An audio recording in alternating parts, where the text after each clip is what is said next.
Am I the a-hole for calling out my ex-mother-in-law's infidelity after she keeps calling out my divorce?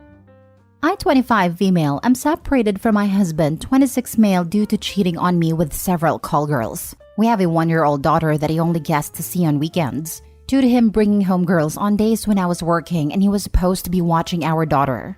My ex-mother-in-law is one of those crazy Christians you see on TV. Imagine Carrie's mom if she had a mama's boy son who obeyed her instead.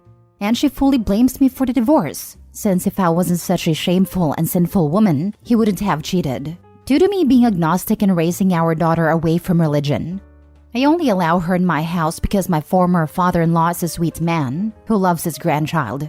He survived cancer a few years back and COVID 2 years ago, and he's just too tired to stand up to her. So I don't blame him when he can't get her to be quiet. Recently, they were visiting my daughter, and once my former father-in-law took her outside, she started on her usual insults.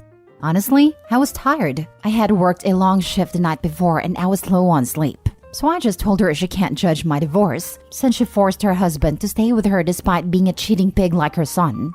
Welp, I basically set off Hiroshima, and she went full on yelling, grabbed my former father-in-law, and they left. My ex-husband called me later that day about how I called his mother a whore. And honestly, he can't judge as he was one too, which led to me yelling and me just hanging up because I was too tired. Now she's calling everyone, telling people how I insulted her. And while some agree with her that divorce is worse than cheating, others say her infidelity was worse.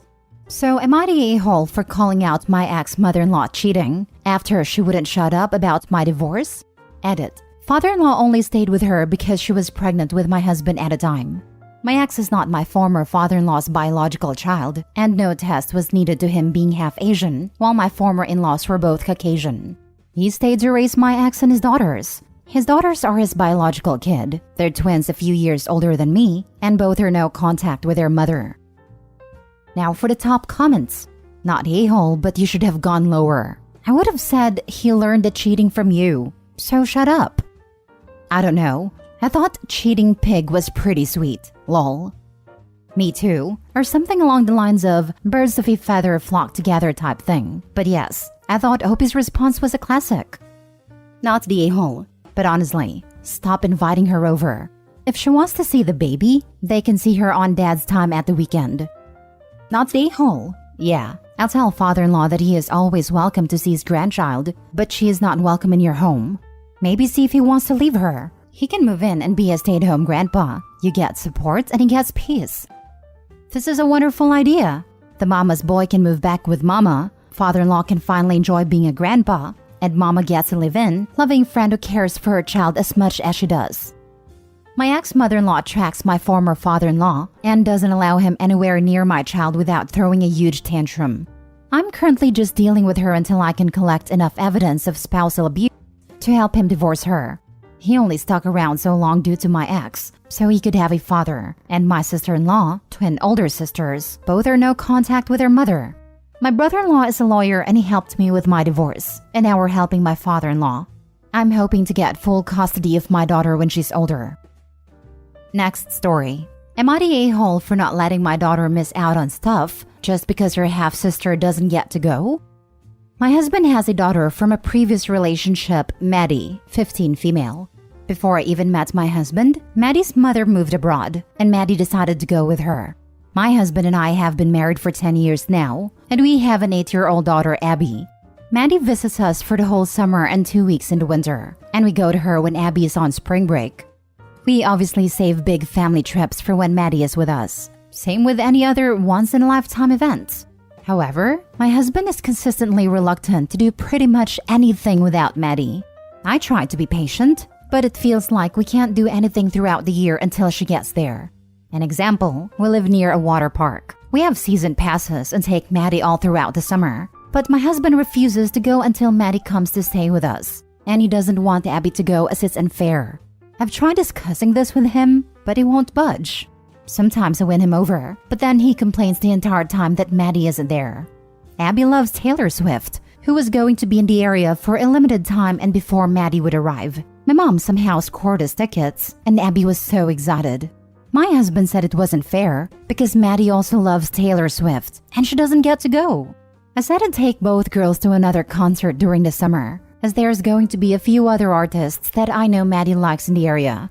But my husband said it still isn't fair and tried to ban Abby from going. And because I know it will be asked, it's not possible for Maddie to fly out for the concert. She still has school and important exams that can't be missed. I put my foot down and said that life isn't always going to be fair. Maddie lives in another country, so she is going to miss out on things. It's not fair to ask Abby to give up fun opportunities because Maddie can't come.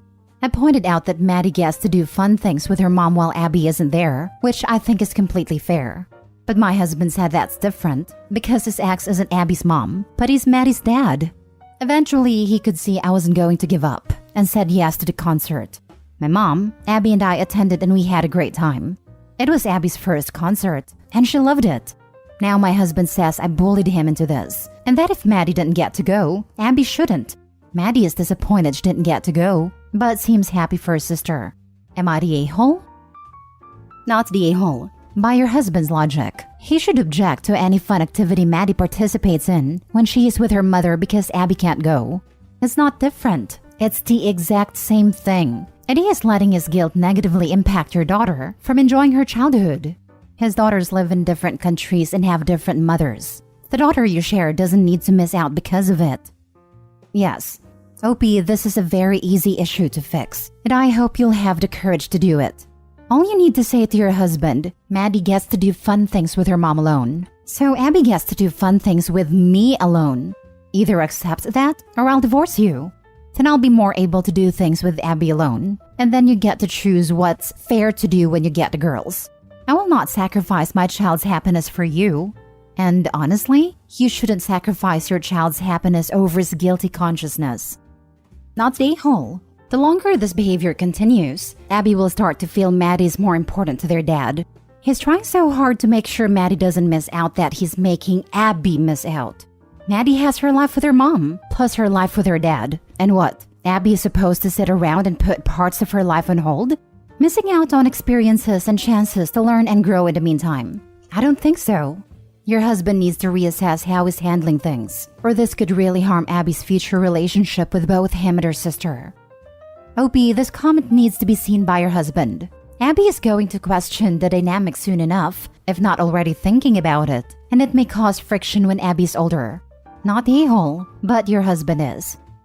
Not the a-hole. Just like Maddie does things with her mother, feel free to do things with Abby as her mother. Whether your husband chooses to join or not is up to him. Your life should not be on pause, just because Maddie lives somewhere else the rest of the time. This is a great point. Does he try to make sure Maddie doesn't have fun unless Abby's there? His logic doesn't logic. Based on your post, if Maddie moved with her mother before you even met, and Abby's 8, that means Maddie was 6 or younger when she left. That was not her decision. A, she wasn't old enough for any family court to take that into consideration. B, based on your spelling and the content of your post, you're American, and she cannot have legally left without your husband's specific approval. Sounds like he's trying to make up his own parental guilt and has inadvertently wound up punishing you and your daughter in the process. Not the a-hole, of course. Next story. Am I the a-hole for telling my wife to mind her own business? My wife, 37 female, and I, 38 male, moved to a new neighborhood about 3 years ago with our 2 kids, 8 and 6. Our neighbors across the street have 2 kids, 9 and 7, that our kids quickly became friends with. We would hang out with the parents as well, and my wife became close friends with the mom. The dad and I got along fine, but never as close as my wife and the mother.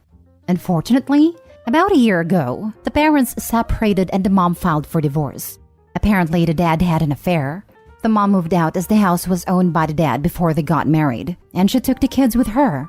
According to my wife, the mom tried to get full custody of the kids, but the dad asked for and was granted partial custody. So, he has the kids 3 weekends a month. The rest of the time they stay with their mom. I've only very briefly talked with the dad about the whole thing, as he obviously feels a lot of shame about the affair. And we aren't close enough for me to feel I can ask deep questions about it. The kids all still play together when they can. I noticed my wife would make it a point to make sure our kids invite them over to our house. I also noticed that my wife was asking neighbor kids some pretty odd and honestly rather intrusive questions about their dad. Like if he has friends over at his house when they are there, what he feeds them, what rules he has at home, or do they feel safe there, etc. This past weekend, the kids were at our house and stayed over for dinner, and my wife asked the kids if they like hanging out with their dad or mom more. I cut in before the kids could answer and changed the subject to watching a movie after dinner. As my wife and I were cleaning up, I asked her what the hell all the questions are about. She said that her friend is still trying to get full custody of their kids, and she asked my wife if she would keep an eye out for anything that she could use to build a case against the dad. I was shocked. I told her that's none of our business, and she needs to stay out of it. I told her it seems like her friend is still upset about the affair and is using that anger as justification to try and take the kids away from their father. I told her that neither of us have ever seen a single thing to indicate that this guy is a bad father. Sure, he had an affair, and that makes him a bad husband, but that has zero influence on his ability to be a good, loving father. I told her what her friend asked her to do was gross, and the fact that she's going along with it is something that I strongly disagree with. I told her she needs to mind her own business. She said she's just trying to look out for her friend, and she's trying to make sure the kids end up in a situation that is best for them. I told her that essentially spying on our neighbor is not her responsibility, and she's definitely in the wrong for asking the kids the kind of questions she does. She feels she's completely justified, but I do not. Now for the comments. Not the a-hole. Putting the kids in the middle and using them as a weapon to hurt the father is not what's best for them, even if he is a jerk. My father did this to me when my mother divorced him. It was not appropriate for a child. I'm now 66, and it still bothers me. This post really bothers me. If your wife cares for these kids, she will make your home a safe place for them instead of an interrogation room. I agree. The only thing that really matters is how the kids feel, and they need to feel safe above all else. I was constantly involved in adult conversations when my parents divorced. I hope he's not the a-hole, but his wife may be. Not the a-hole. Your wife is way out of line. And more importantly, doesn't see that she's way out of line. OP, you realize that if you two ever got divorced, this is the level of viciousness she considers pretty normal. Not the a-hole. And her friend is wasting her time. Custody has been granted, and it sounds like there was a full fight and legal ruling by a judge, as mom tried to get full custody and dad was granted 3 weeks. In most places in the US, unless there is a substantial change of circumstances, you can't just get back in front of the judge for a redo. She could be appealing, but unusual. In fact, her having your wife interrogate the kids is most likely against the parenting agreement/ruling. She could help lose her friend time if the father can prove the continued violations of the agreement, badgering the kids for info. Last story. Am I the a-hole for not telling my family they wouldn't get anything of my grandpa's inheritance and doing as I see fit with it? My grandpa had stage 4 lumbar cancer and was in hospice care for the last weeks of his life. My family was mostly not involved to hostile during this. Anyways, we found our grandpa had cancer 2 years ago, and my family started to act like lunatics, but not in the way of concerned family members, but like performative a-holes. The only ones really caring were my cousins and I. You know the movies Knives Out? Like that. Every conversation, they brought up the will and asked him to give them their share as to avoid paying inheritance tax. Then, when the cancer progressed, he said he didn't want interventions and just wanted to live his last months in peace. But because there had not been any adjustments to the will, my family was pushing for a court order for further treatment. While that was happening, my aunt moved herself into the house. My cousin later told me it was so she could make claims on it after he was gone. She is not a medical professional, but she made him go keto and paleo, and he was too weak to fight her on that. So, my cousins and I started to go over and take him out. But instead of taking him to the park, we would take him to the horses, cinema, pubs, etc. Basically, he had a bucket list, and we would sneak him out to do that. We would also sneak in foods he wanted. And the night before he went to hospice care, we shared a few glasses of whiskey with him and a cigar. That night, he told us we were the sole inheritors of his estate, with our oldest cousin being the executor of it. And he asked us to not say anything, that he just needed us to sign something. He passed away a week after.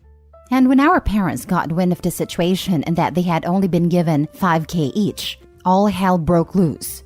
Our parents are really mad at us. They have kicked us out and are saying that they are going to cut off contact if we don't do the right thing and give them what's theirs. Are we the a-holes for not telling them about anything and not giving them their share? Edit. Please stop giving me legal advice. We have a lawyer. This is not a question about legality but morality. This is way beyond the pay grade of the sub. You need a lawyer. Not really. It's a question about morality. What morals? Sounds more like entitlement on the part of his children to me. Your grandfather wanted his money to benefit the relatives who really cared for him, which is obviously his grandchildren, not his children. That was his right. There was a post here from a man who helped his friend care for his grandpa almost every single day for quite a while. Turned out the old man had a point system, keeping track of how often his various relatives visited him and helped him out. So when the will was read, the friend got the bulk of the estate. Opie got a sizable amount, and everyone else got a pittance, as they deserved. Your relatives don't deserve a share other than what was left to them either. Not the a-hole. Not the a-hole, not even a little, but the rest of the vultures sure are. Live your life free from them, knowing that you have the means to do it. They don't deserve another thought from you. You are not the a-hole, and it is so sad that family acts like this. Look, if you did give them something other than what the will gave, you are not honoring the wishes of your granddad. It was his estate, and he decided how it was to be divided. Honor him and do not give in to greedy family. They suck.